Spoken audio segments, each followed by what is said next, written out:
I don't want this to sound horrible, but people that have got not great credit always seem to make bad choices when it comes to cars.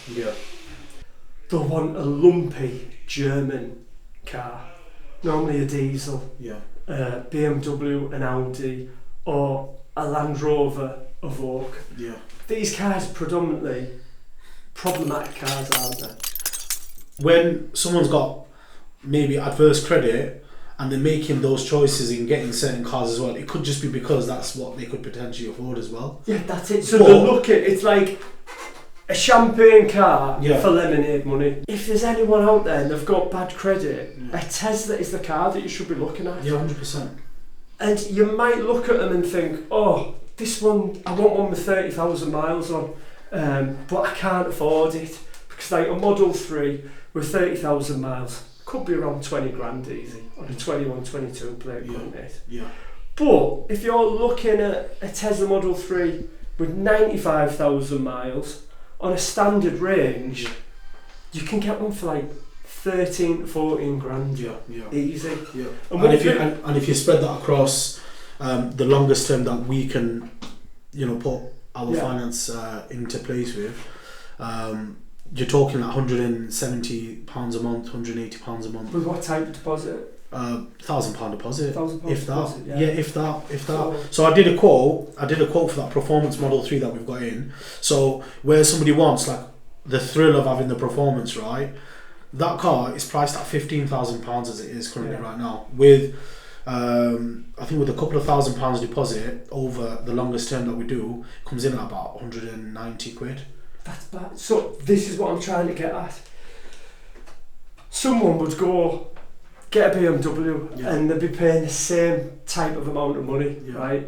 Instantly, BMW, you're going to have to put, if you're doing, I don't know, 100 miles a week, how much you're going to put in? For argument's sake, you could just say 50 quid a week. 50 quid a week. So you've got 50 quid a week. Every year you've got to service that BMW. Service, filters, oil change, maybe discs, pads, tyres. Yeah, absolutely. You are talking 600-700 quid. Yeah, disc and pads. So that's £2,400, yeah? On top of that, you got your servicing, MOT at the end of the year.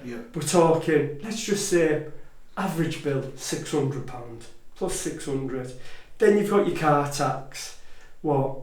So 300 probably on a normal day. Do you know what? Just call it £200. So straight away, this is before even your finance payments. It's costing you £3,200 per year. And we're not talking insurance or anything like that. No, that's it. And we're not talking about a car that's got DPF, EGR,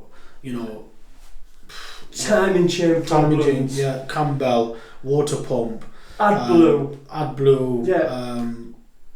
Exactly. The list goes on. The list goes on. So it is a bit of a gamble buying one of these cars, where if you get a Tesla, it's going to cost you, what did you say, per month in finance? If you put £1,000 down, it's about 180 quid a month. 180 quid. Maintenance costs. But you don't need to service a Tesla. That's the thing. We've been to the Tesla headquarters in Birmingham, and they categorically say you do not need to take that to Tesla to get serviced. Everything is on the maintenance dashboard.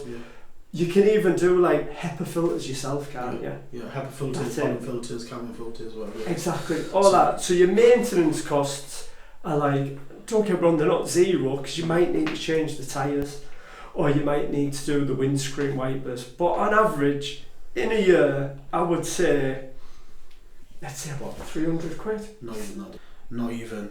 Say 200 quid? Yeah, 200 quid, yeah, if that. £200. So we said 3,200 maintenance and fuel costs, right? So instead of £50 a week, on a Tesla, it's good if you fully charge it to say, let's say you've got a standard range model, you're going to get about 240 miles, would you say, per week?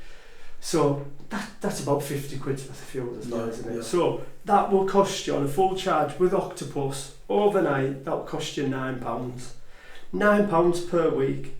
That's £432 it's going to cost you in fuel. £200 in maintenance. And then another thing what people are going to say, oh, but it's got high mileage, the battery. Yeah. What is the difference between driving a high mileage BM and a high mileage Tesla? The car will drive as if it's done 5,000 miles. So go. as long as the suspension's been looked at and it's what it should be, then the car will drive like it's brand new. Yeah. Some people might be thinking, oh, suspension, how much does that cost? Yeah. It's not a great deal at all. It's cheap as anything. Yeah. So a high mileage Tesla feels exactly the same as a Tesla with 5,000 miles. Yeah. As long as the suspension is all tickety-boo.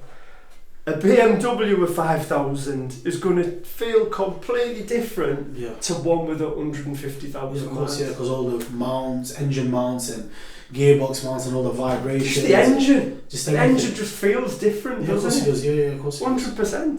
Yeah. So, it's going to cost you £3,200 to run that BMW. That's before insurance costs. Let's say £200 the tax as well. It's going to cost you £832 to run a Tesla. Yeah, I'd still say that's too much. Yeah. I'd say that figure is lower than that. If you actually really crunch the numbers and it wasn't over the on top of your head, that would be a much lower figure. Yeah. And the other good thing as well, right? If you're buying a Tesla with 95,000 miles on a 2022 plate, it's the battery warranty with Tesla is 120,000 miles or 8 years, whichever soonest. So if you bought one with 95,000 miles on a dual motor, on a dual motor long range, you've still got 25,000 miles left on battery warranty. On the standard range, it's to 100,000, isn't it? So you've still got 5,000 miles left on the battery warranty. Where if you buy a BMW, Audi, German lumpy thing, that warranty's gone by then. Yeah, that's it. So if there's anyone out there who has got bad credit, like honestly, just give us a bell, and hopefully this video is like change your mindset. And if you're trying to get back on a level pegging with your finances and that, this is probably the best car to buy. Yeah, that's it.